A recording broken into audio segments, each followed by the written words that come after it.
there, my name is Jen Delbo, and I'm here with my husband, Darren. Hello. And we are coming to you today with episode 8 on living with cancer. So if you haven't seen our other episodes, you can check them out at Jen Delvo.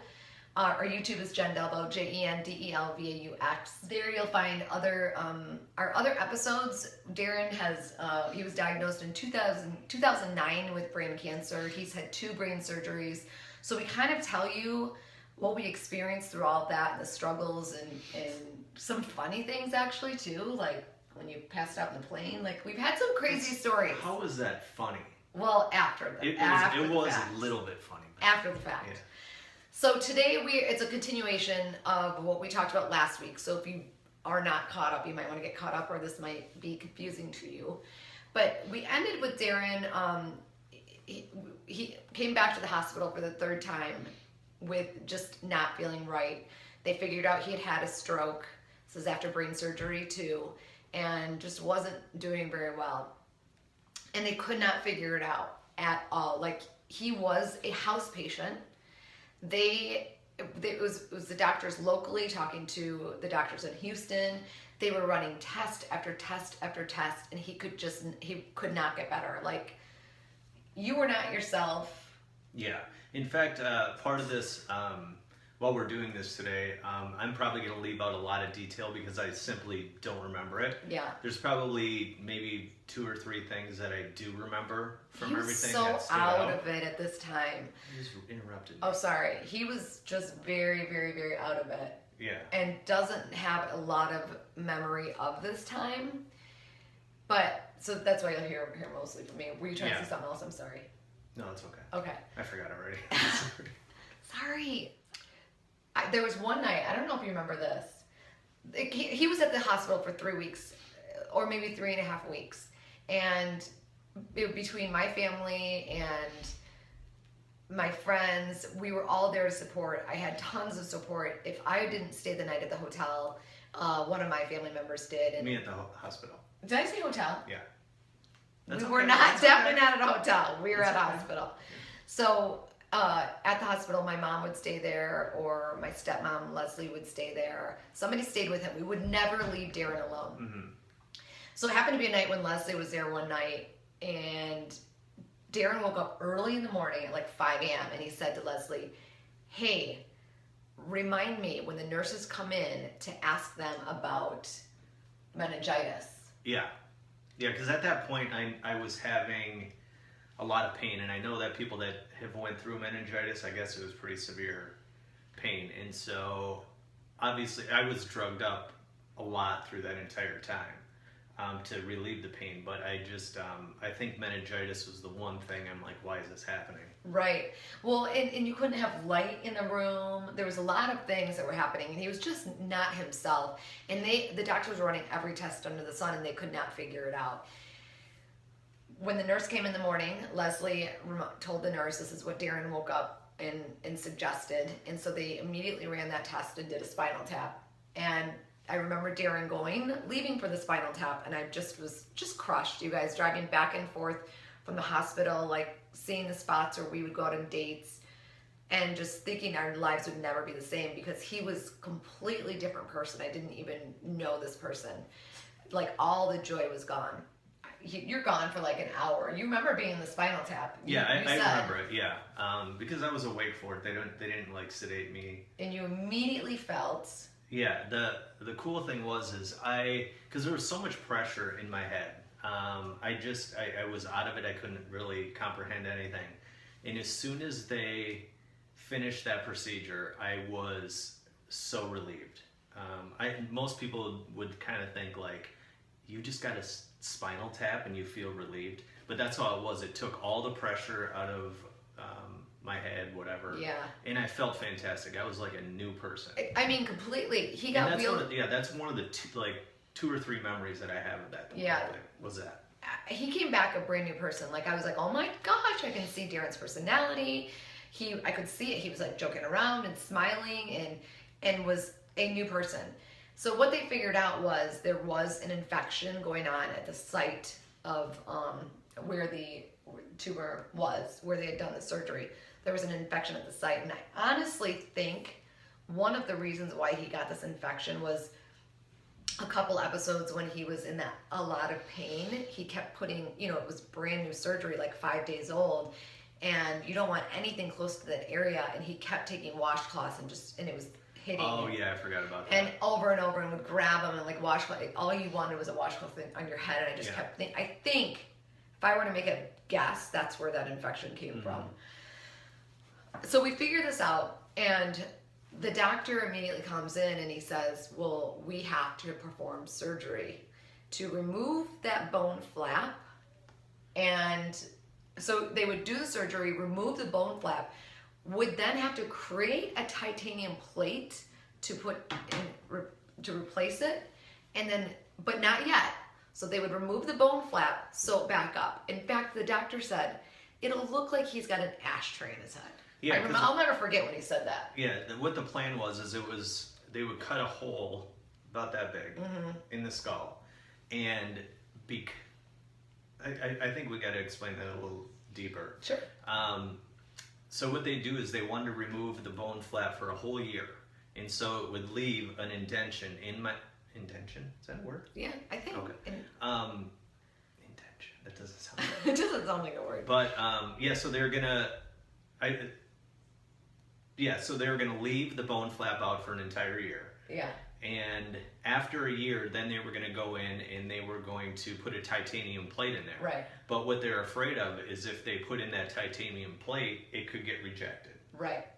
And I was under the impression, because I was like, I don't understand. If it's an infection, what happened is immediately infectious disease got involved. And they came up to the room, all of a sudden, so many doctors were up there, they started giving them all these IVs of all these different antibiotics. And I'm like, why can't these antibiotics help? Why can't we try this? And he said, we'll give it a day. We're going to run some more tests. So he was very adamant about performing the surgery. We were not, because I knew how weak Darren was, and I just knew, I had a feeling he wouldn't survive it, to be honest. Yeah, and this is the day before the surgery. Is that what you're talking about right now, or the night before? So the day before, we didn't know though. Like the surgery was not scheduled. He just said, we're gonna run one more test. And Darren was better at this point because he was feeling better because the antibiotics were working, but he was still very, very, very frail, very scared, I think, for your life at this point. And this is when I went home, and then you were by yourself, and then you called me. You probably remember this. Yeah, this is one of my memories, is because at this point it was very talked about that the surgery might happen the next day. Right. And so I was up middle of the night, and my nurse was with me, and that was one of the only times I probably really broke down. Like, I was scared for my life at that point because nobody was confident that I was going to get out of this surgery. So I did not. Well, the thing is Jenny was making all the decisions that time. So I was like, all right, if you have to remove the bone flap, I guess you have to do it. I wasn't involved yet. I actually was not involved in that. I wasn't involved until after that I really started making decisions. The doctors were saying this, and I was saying, I want to wait until these antibiotics work. Right. And so you called me from the hospital. I don't remember anything. Okay. He called me that night from the hospital and said, I really need you to come here. I need you. And I had just gotten this was the biggest thing that I thought you remembered. Yeah, I was scared. I was crying. I just did not know what to do. So I called Jenny in. That was when the nurse, one of the nurses came up to me, and she was trying to like comfort me, and it just wasn't working. And so finally I'm like, will you just call my wife, tell her I need her to come down right now. And this was late at night, I assume. It wasn't too late. I mean, it was like 9. I probably had just been home for an hour. I had just left him, and I had just gotten home and put the kids to bed. And I rushed right back because he was like desperate, like, I need you. Yeah. And we walked around. He walked very slow, and we took walks, and he said, I want to go find the chapel. And you hadn't done that before, and so that kind of freaked me out. And so we went and found the chapel. Freaked me out too.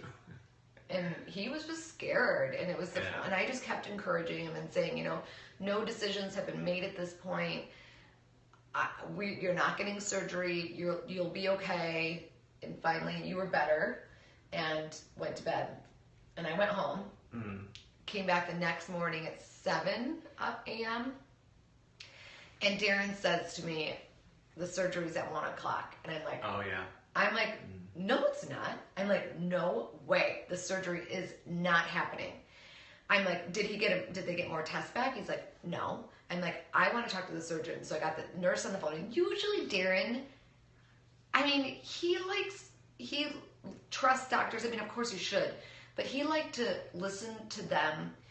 And if I was trying to get involved, he'd be like, Jenny, just let them do what they need to do. Yeah. But I was like, I need to talk to a nurse right now. This is not happening. And Darren just sat there, and you just let me do it.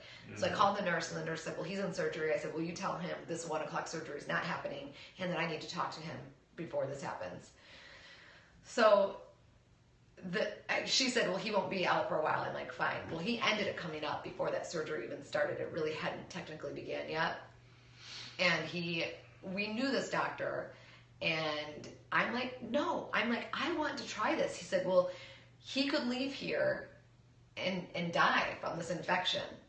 But I'm like, this surgery could kill him. He's not strong enough. He can't take another surgery. I know, Darren. I honestly didn't think I was going to survive it either, because what I was really afraid of is it wasn't as much about the indent and all that stuff. I was worried that it was going to get rejected.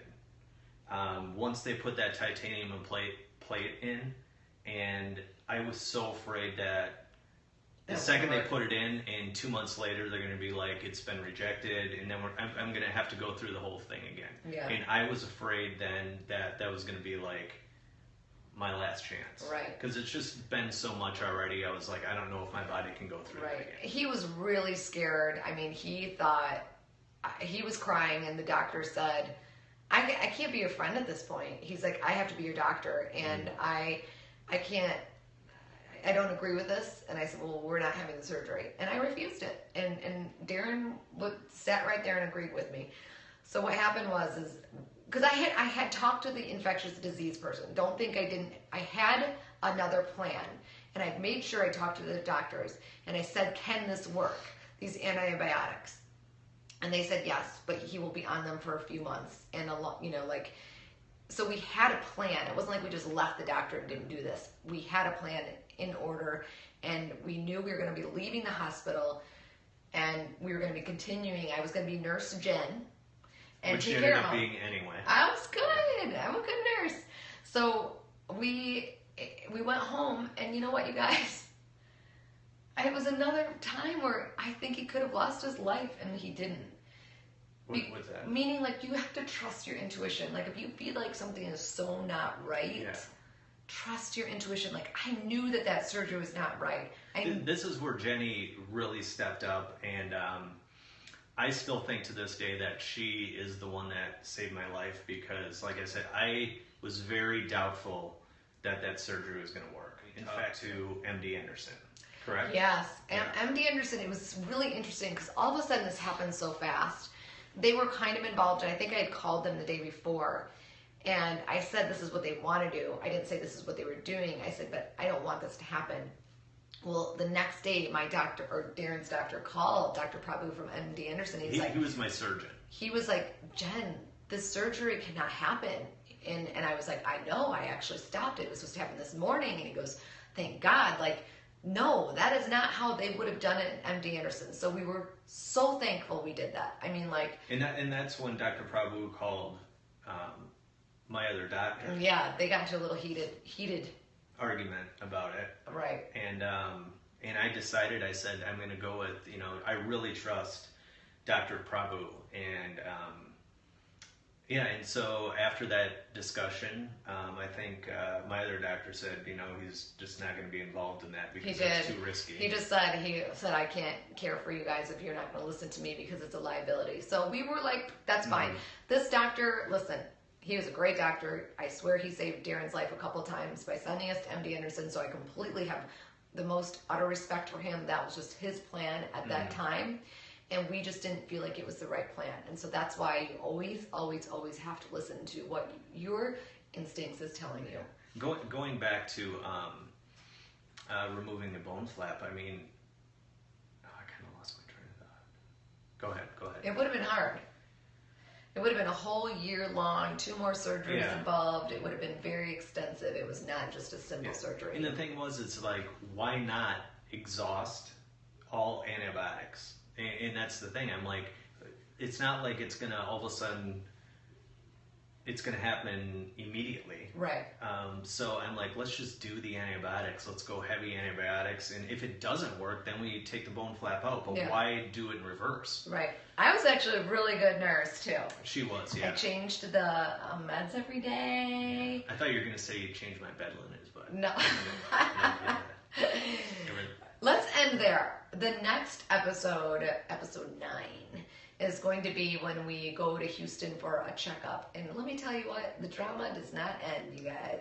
It does not end. We have another hospital stay, a move involved, and more craziness. I swear, this is the wildest story ever. I did not think that this story was going to go on. No, and you know what's so funny is I think, we've just been living it for so long that we don't realize all that's involved. And as we're doing these videos, we're like, oh my gosh, there's still more. Like, this was a crazy roller coaster that we lived. This is like, it's kind of like therapy right now, just like reliving all this stuff, and Jenny actually bringing back the memories and the timeline for me, because I just don't realize it, I know. I still, this is weird, I still don't believe half the things that she's telling me, like the timeline. I'm like, no, this happened then. And she's like, no, that happened like 2 weeks after that. Yeah. Like, no way. So I was totally in a different state of mind. Actually think certain things happen, or Well, there's a couple times.